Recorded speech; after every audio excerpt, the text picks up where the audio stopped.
Oh, hey there, welcome back. Today I'm going to talk about this race weekend that is going to take place in Shanghai, China. Before we start, let's look at some fun facts about the Shanghai International Circuit. The Shanghai International Circuit first appeared on the fun calendar in 2004, and Michael Schumacher had set a lap record in 2004 at this circuit. Then it is characterized by a very long straight, that longest that we have in this season, 1.2 miles, and also it is having a very long sweeping corners. So it is difficult for drivers to gauge when to put the power down, and the drivers are very tentative when they accelerate. And it has one really strong braking point, that is just after the long straight, 1.2 miles. Let's take a look at the qualifying. Just me and my guitar.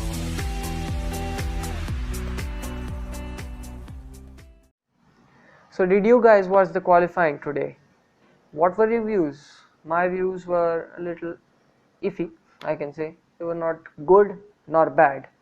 So let's look into qualifying 1. In qualifying 1, the drivers that got eliminated were Stoffel Vandoorne, Romain Grosjean, Jolyon Palmer, and Max Verstappen and Esteban Ocon. Max Verstappen is a very striking name that came into qualifying 1, or rather got eliminated in qualifying 1 because of the problems that he had with his engine. I think they are Renault ERS issues, and Renault have to they need to patch up things again. Esteban Ocon, I don't think he got a good time in, and 20th position is not acceptable for a Force India. Jolyon Palmer, decent, but not good enough again. Stoffel Vandoorne, he will feel that he felt disappointed. He just told that he felt disappointed. He could have gone into Q2. And let's talk about Romain Grosjean. Romain Grosjean had an accident in Q1, or rather he had a big spin after he crossed the last corner, and he took a lot of curbing. So he just spun around on the main straight, and that caused a tire puncture for him. And there was one more crash in Q1, that was Antonio Giovinazzi, but that was after he got promoted from Q1 to Q2. So he did not take part in Q2, but he he crashed out in Q1. Let's look into Q2 now. In Q2, the drivers that got eliminated were Carlos Sainz in 11th, Magnussen 12th, Fernando Alonso in the McLaren Honda in 13th. That's a big step forward for McLaren Honda. And 14th was Marcus Ericsson, 15th Antonio Giovinazzi, and I told you he was crashed out, so he didn't take part in Q2, but he was 15th.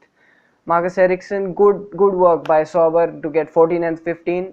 I think that what we were thinking in the predictions before, that they would be the last team, it's proving to be wrong, so well done for Sauber. McLaren Honda have really got their shoes in if they have got Fernando Alonso on 13th position. Fernando Alonso, that was a very good, very brave drive from him to get a 13th position in a McLaren Honda. He really shows his skills when he's up against the wall. Magnussen, I expected that he would come into Q3, but then 12th is not bad enough. And now let's look into Q3. So Q3, here is the result. Lewis Hamilton took pole, and that's what I thought would happen. Sebastian Vettel came second, Valtteri Bottas third, and fourth was Kimi Raikkonen in the second Ferrari. Fifth, Daniel Ricciardo in the Red Bull, and I thought that Max Verstappen would have been right about there with him if he wouldn't have got those ERS issues. Then sixth was Felipe Massa, seventh Nico Hülkenberg in the Renault, that was a very good lap from him, and eighth was the Force India of Sergio Perez. Ninth, Daniel Kvyat in the Toro Rosso, he beats his teammate Carlos Sainz to get ninth, and 10th was Lance Stroll, the rookie. He did really well to get into 10th position. Now let's look at the race predictions.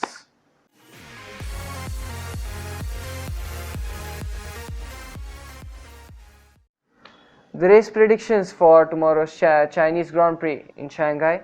I predict that Lewis Hamilton is going to take the win just to spice things up in the World Drivers' Championship. Second will be Sebastian Vettel in the Ferrari on equal points, I say. And third will be Kimi Raikkonen. I predict Kimi Raikkonen might take the position on the podium. And fourth will be Valtteri Bottas. Fifth, Daniel Ricciardo in the Red Bull. And he will be a lone warrior in between the top 4 and the last 5. So sixth will be Williams, that is Felipe Massa, and seventh Daniel Kvyat. He had a strong qualifying, so I predict that he might get a good, even better position in the race. Eighth will be a strong drive from Max Verstappen to get eighth. I predict Red Bull can pull something off for Max Verstappen. Ninth will be Sergio Perez in the Force India, and 10th Kevin Magnussen. I think the Haas has the power to get through in the Chinese Grand Prix.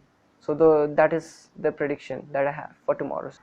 Unlike last race weekend, I'm not doing a qualifying prediction and a race prediction together. This week I'm trying to do a qualifying review and a race prediction together, and then there will be another video for the race prediction. So this is a new idea or a new strategy, as you can say. Please do comment about it. Do you like it or you don't like it? If you want me to go back to the previous one, or should I continue in this way, in this manner? So please do comment and like and subscribe as well. Thank you and bye.